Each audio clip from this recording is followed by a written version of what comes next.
So in this video, I'm going to explain the story of how I made $24.5 million by the age of 22. And most importantly, answer the question, did it even me happy? Now, when you sit here and you watch this video, I'm not going to pretend like this is normal. I mean, it's not at all. I mean, especially the fact that I've been uploading on YouTube for 7 years and documented every single step of this process for the entire world to see is pretty crazy. And you need to understand that for someone to push for as long as I have, you have to be a little sick in the head. And I'll just be a little vulnerable and real with you guys. I would say that I definitely don't have as much peace in my life as most people do. But then again, I can't really complain. There's this just thing inside of me that just always wants to be pushing and pushing and pushing, and I was always like that, and I think I always will be like that, and it's just kind of in my nature. And there's no such thing as a perfect life, so don't think that, you know, whenever you see anyone with all the material riches and wealth and all this stuff in the world, that they have a perfect life, because there's definitely other areas of their life that had to take a backseat in order for all that to be possible. So with that out the way, let's get into this crazy wild story. Now, in my last YouTube video, I recounted the story of how I made my first $100,000, how I dropped out of school in order to support me and my single mom. And then I went on to make $200,000 profit that year from my agency. And that brings us on to this video and the next part of the story, which is how I made almost $25 million by the age of 22. Now, the next year in 2018, I hit my first ever $80,000 a month profit with the agency, but actually only ended up the year at around $500,000 in profit. Nonetheless, it was such a cool year for me. Right at the beginning, I got flown out to Berlin to consult one of my clients. And then in October of 2018, I got flown out to New York in business class and got paid $20,000 to consult one of my clients for 2 days. And that coincided as well with my $80,000 a month profit. Now, apart from that being a very fun and profitable trip, that was actually only the second time I had ever been to America and New York. The only other time was when I went 2 years ago, when I was actually saying goodbye to my girlfriend at the time of 2.5 years. And basically, long story short, her family went from London back to America. And I remember it clear as day, it was a hot, humid August New York day. I remember once it got down to like an hour when I needed to basically take a taxi to the airport and we would say bye forever. Like both of us literally couldn't speak anymore. Like we were choking up so bad. And you know how it is, like, you know, your first ever young love, etc., etc. Anyway, so the reason why that trip was so meaningful for me was that was very, very tough on me because I came back to London. I had always had a very difficult sort of home situation, very sort of traumatic upbringing, just basically a lot on my shoulders from a young age. And for me to kind of come back 2 years later, get paid $20,000 is like just the most craziest thing for me ever. So yeah, for me, that was a very sort of meaningful trip. So while all this was happening with my agency and we wrapped up 2018 with around $500,000 in profit, as I said, one thing that's quite unique about my story is I've been uploading on YouTube ever since 2015. So for 3 years, basically people had seen me on YouTube when I had signed my first ever client and when I was sending out proposals and when I was having meetings with businesses. And then at the end of 2017, when I was still 17 years old, I literally left my childhood home, signed a $4,000 a month lease on a 2-bedroom apartment. Well, actually, I didn't sign the lease. I had one of my friends who was older because I was 17, I couldn't sign it. So I actually had him sign the lease for me. I paid up front literally for 6 months, basically all the savings I had at the time. And point is, everyone saw this sort of journey and everything on YouTube and people wanted to know how I was doing it. So I launched a course. Back then it was called 6-Figure SMA, 6-Figure Social Media Marketing Agency, that helped people go from 0 to 10K a month with their agency. The course launched in February and it took off in a way that I just could have never expected and actually made $750,000 profit that year because there are basically zero expenses. So I ended off 2018 making around $1.2 million in profit. Crazy year. But here's where the next part of the story takes us. In 2019, I continued to scale. I continued to push my agency and it came just shy of $1 million in profit that year. We did around $900,000 in profit. And then I remember this so vividly, March of 2019. There was a 48-hour period where I lost 3 clients. One of those clients was a company called Aura Ring, which had been one of my really good clients from 2018. And they were my first ever 5-figure a month retainer. So what that means is a client that pays $10,000 a month in service fee or more. So I lost them and 2 more clients in the space of 48 hours. And just like that, in the space of 2 days, I went from making around $45,000 a month in profit to $20,000 a month in profit. So that was March of 2019, a big setback for me at that point. I put my head down, I rebuilt, and as I said, I didn't quite touch that $1 million in profit in 2019, but I got close to it. We had a lot of months around that 80, 90K a month profit range. I would say I was pretty proud of what I accomplished that year with the agency. Now, while all this was happening in my agency, that course business I had, some massive changes were going on there. Basically what happened was I went from a course company to a real education company. I was looking around and I was seeing what was happening, which was a lot of people who were launching courses, you know, it would last for 6 months or 9 months months, maybe 12 months. It was kind of just a gimmick. Like you could tell people weren't really taking it seriously as a business. So I made a commitment that I would go from basically just having a course to a real education company. And that's where Gadzhi Agency came about. We rebranded to that. I started hiring some staff for that company. We built out like sort of a real mission that we had. And also very importantly, that year I decided that I would start building schools in Nepal. I fully funded my first school in 2019. And all in all, between the rebranding, hiring new people, investing in R&D, and most importantly, investing in fully funding an 8-classroom school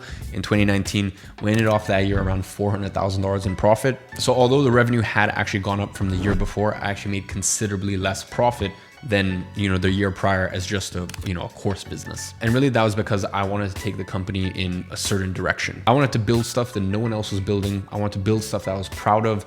And I didn't just want to be comfortable. And that was actually the theme that I took into the rest of the next year in 2020. Now, 2020 was a crazy year for everyone. The world was turned on its head, but it was also such a great year for me to unplug and really just try to push myself to the next level. The agency did amazing. It closed out at over $1 million in profit in 2020. Big thing for us that year was we started implementing performance deals, and that really helped us hit some 100K months in profit. So the cash flow from the agency in 2020 was very, very good.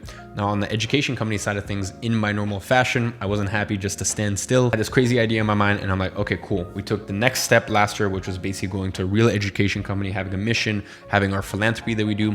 And now I want to build a piece of tech. I want to build some software. Like I want to build something, something custom, like a real learning platform for our students. So I invested a lot of money in building a custom platform for our students that was going to be ready in 2021. We evolved from a course business to an education company to now really like a full fleeting e-learning platform. And also that year, with an increase in revenue from Gadzhi Agency, I was able to fully fund another 2 schools in Nepal. And with that business, the education company, we were actually able to close off the year at $600,000 in profit. So those 2 companies were still running and looking healthy, but something else was brewing and was very, very exciting. The big highlight of the year was actually partnering with the husband of one of my agency clients. And basically we partnered up with the intention of helping agencies retain their clients for longer, streamline their operations, and ultimately make more money using our software. We called it Agency Flow, and a lot of time and money went into that company. But since it sort of fully launched, it's just been on an absolute tear. So at the end of 2020, I started developing that would only come to fruition in 2021. So ended off 2020 doing $1.8 million between the agency as well as the education company. Now in Q4 of 2020, I made a really smart decision, and I was looking at everything that was going on in the economy, and it was very clear to me, now is the time to buy some assets. And I decided I wasn't going to sell in cash anymore. So I had a couple million laying around basically just from building the agency over the years. And I decided to invest in 2 things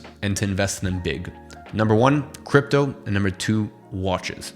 Now I invested $1 million into crypto in early December of 2020. And I don't really need to tell you how the rest of the story goes. I made a lot of money on that, rode that portfolio up to almost $7 million, 5 months later in May, and even posted a video on YouTube. Then a month later, I posted a YouTube video how my $7 million portfolio went down to 3.5 million. I mean, I think it's still pretty good, 1 to 3.5, but it wasn't the 1 to 7 that I had initially. Then when the second run up towards the end of the year happened, I didn't make the same mistake that I made early in the year. I took my profits and ended up making some very good moves that year, so that by the end of the year, my portfolio between cash, aka, USDC and USDT, between those stable coins, as well as some cryptos that I still were investing in, it was basically swinging between $8 to $12 million on any given day. The $1 million that I put in December 2020 turned into many, many millions on top of that later on in the year. And then I actually put $1 million into watches. I bought $1 million worth of watches between October of 2020 as well as October of 2021. In that period specifically, I've been buying watches for 3-4 years now. I have great relationships with the brands, but I decided at the end of 2020, hey,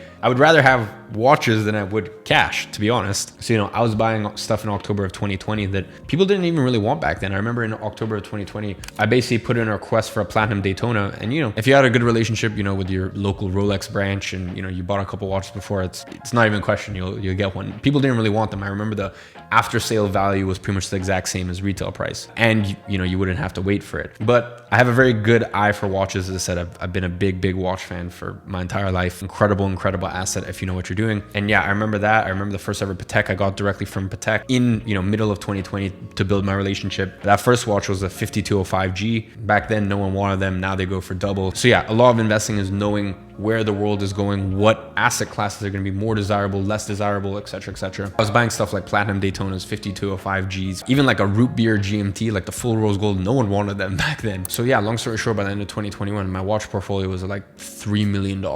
And all of this stuff was going on in 2021. I was just making so much money with my investments and stuff like that. But the businesses were also doing incredibly well. The agency had its record month in April of 2021. We did over $160,000 in profit. And actually $40,000 of that came from one single client performance billable that we charged. So agency was just flying. And then the e-learning company actually managed to hit its first ever $1 million year in profit. So between those two businesses, a couple other things like, YouTube AdSense and affiliates and stuff like that, ended off the year at close to, it was around $2.9 million in profit. And that was from the businesses. And that had around another $7 million in realized gains, as in I actually cashed in those profits with crypto. Obviously a lot of money that was sort of unrealized profits, but I still consider it pretty guaranteed profit when it came to my watch portfolio, buying direct from the brands. And then obviously, the prices just skyrocketed in 2021. So that was my first ever 8-figure year. It was nuts. Now the best part is right at the beginning of 2021, I made the decision, I'm leaving London, I'm moving to Dubai. I was looking at a few different places and I actually ended up deciding that Dubai would be the right place for me. And funnily enough, a lot of people will think that it was for tax reasons. Actually, it wasn't, just to be honest. If any of you guys have been following me for a while, you know that a lot of stuff that went on in 2020, 2021, I disagree with. And I publicly lost a lot of money in terms of like lost clients, lost customers, really stuck my neck out to sort of protect what I believe in, that everything going on in 2020, 2021 was just the biggest shambles on earth. And for me personally, I felt deeply, deeply uncomfortable with the Western world's tyrannical stance on everything. The point is, I just decided, you know what, my entire business is online. Between the 15, 20, however many employees I had at the time, basically none of them are in the UK. I can, be anywhere in the world. So yeah, I decided to move to Dubai. And obviously, especially that year, everything that went on income-wise, that ended up being a very wise decision in terms of, my actual tax bill for that year. So that takes us into this year, 2022. Now, in 2022, I've made $7 million, and that's sort of like profits, like cash flow.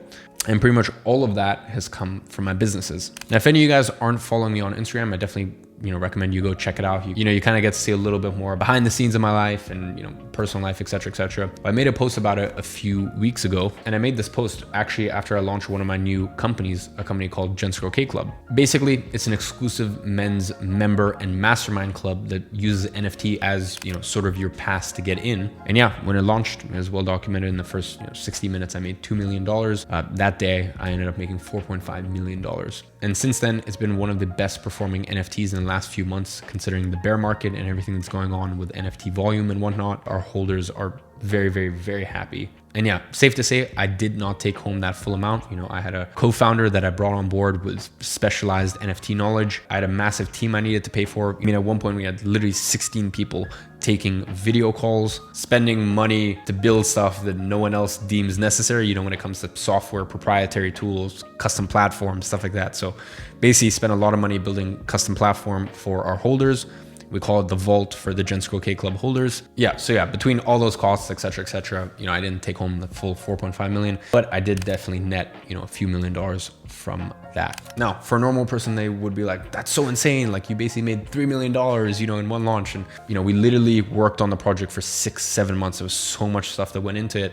And while all this was going on, my other companies this year have just blown up. But yeah, between the three companies, we're doing around $1 million a month in profit at the moment, and basically have been consistently, well, actually first month this year, it was basically half that, but since around February, basically consistently been doing, right around that range. So yeah, from the beginning of the year, it's actually been around $4.5 million profit from the businesses, the software company, the e-learning company, as well as the advertising agency, obviously, excluding the new company that I launched, which is just wild, I guess. So between those companies as well as the new company, as I said, it's been around $7 million so far this year in terms of like my personal take home net. And obviously I don't pay tax anymore because I'm in Dubai. Habibi, come to Dubai. So I'm pretty confidently looking at another 8-figure year, except this year it's pretty much all directly from the businesses. And basically I have all of this free cash flow now to invest in assets.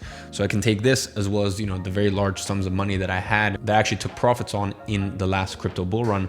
So between these two, I'm buying a lot of crypto this year, but more importantly, I'm buying a lot of property next year. So ladies and gentlemen, that is the story of how I made $24.5 million by the age of 22 and have actually managed to keep, more than $10 million of that, which is pretty insane. But yeah, I guess now the question is, was it worth it? Did it make me happy? And the answer, quite frankly, is a resounding no. I think a lot about happiness. I'll be honest, I don't personally, place a large importance or role on happiness. I think happiness and, by the way, passion, that's actually a topic for another day. I think they're very, very unimportant, a lot more unimportant than people place them to be. Just understand, my life in terms of happiness or peace was so much better, when I was making 100K or, a couple $100,000 a year. Like my inner peace barometer and my happiness barometer was so much greater. And as I said, understand, people like me, I wouldn't necessarily, it's something to strive for. Like, especially in my case and what I've noticed in other people, you have to have gone through some really traumatic up stuff in your life. You have to be wired a certain way. Like it's a very specific individual who takes on this much responsibility and keeps pushing. Like no matter how much they win, they just keep pushing because they're not doing it for the money. They're doing it because it's just, they can't stop. It just overtakes them. And I wouldn't say that's necessarily an aspirational thing, but it's just who I am. And I'm just being very honest with you guys. So yeah, long story short, making all that money definitely did not make me any more happy. I'd say the biggest change to my life was making $100,000 a year. That was like, oh man, like it was just the best.